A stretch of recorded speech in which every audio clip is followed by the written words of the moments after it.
lii mooy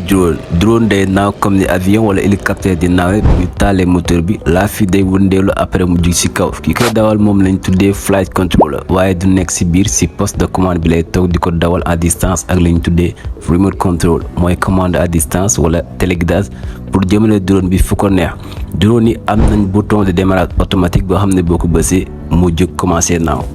am na drone yu am 4 laaf yi dawandoo te tolloo loolu mooy may drone bi muy mën a jóg di naaw ci air bi ak tamit bañ a jeexu wala muy demee benn wet ci air bi. lii mooy frein bi mooy yaramu drone bi. batterie bi mooy transmettre courant bi mu ñëw ci drone bi ngir mu mën a jóg na moteur bi tàgg.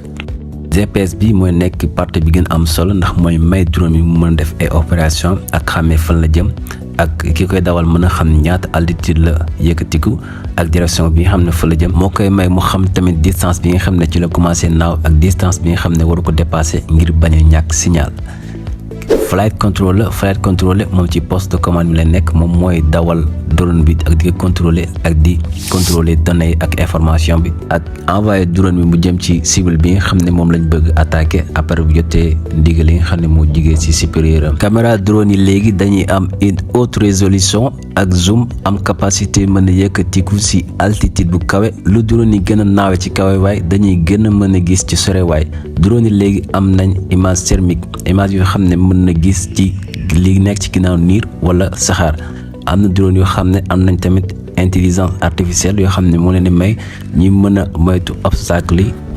yi nga xam ne mën leen gàllankoor comme ay bâtiment wala ay garab ba pare amaale gis-gis bu leer. drone yi ñu ngi ko utiliser ci domaine yu bëri nañ ko utiliser pour espionnage maanaam di filmer nit ki te du ko xam dañ ko utiliser tamit ci wàllu média comme ay spectacle wala concert wala bëre wala football wala tournage film wala clip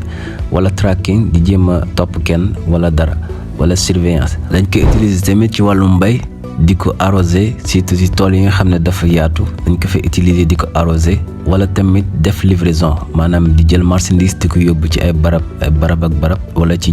mu jugee ci nit jëm ci nit.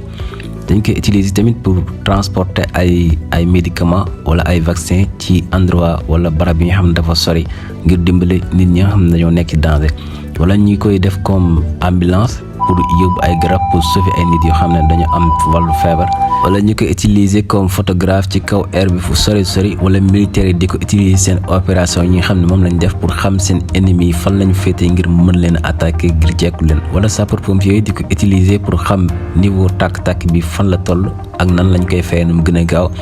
drone tamit nañ ko utiliser ci guerre yu bëri utiliser nañ ko lu bëri ci guerre bi dox diggante Russie ak Ukraine le 3 janvier 2020 Qassim Soleimani général major iranien dañ ko ciblé woon États-Unis moo ko ciblé laat koy rey ak benn frappe drone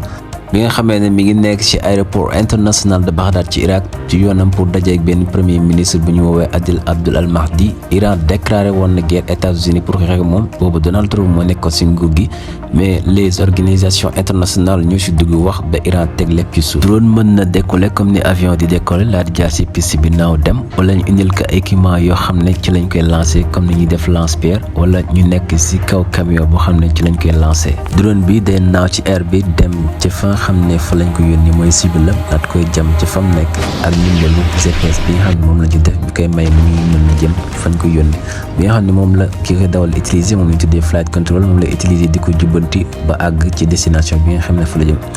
yoon bi yëpp dañ koy enregistrer ndax ci caméra bi drone bi yore ak pilote bi di mën a gis image yi di xam fan lay jam ak nan lay jamee ki nga xam ne moom lañ war a jam. avec les avancements technologiques léegi dëkk yi am nañ ay radar ci seen espace aérien yoo xam ne bépp drone bu fa dugg wala avion bu fa jëm nañ koy gaaw a xam ci lu gaaw a gaaw ba pare di ko traquer. après ñu envoyé ay avertissement ci dëkk yooyu nga xam ne ci la drone yi wala avion yi jógee dugg ci espace aérien jàmbur comme niñ ko gisee ci diggante États-Unis ak Russie buñ bañee ñu yàq avion yi wala drone yi. am na endroit yi nga xam ne dañoo tere ay drone di fa jaar comme aéroport yi ngir seen sécurité wala camp militaire yi wala ci dëkk yi nga xam ne comme Washington ci Maison Blanche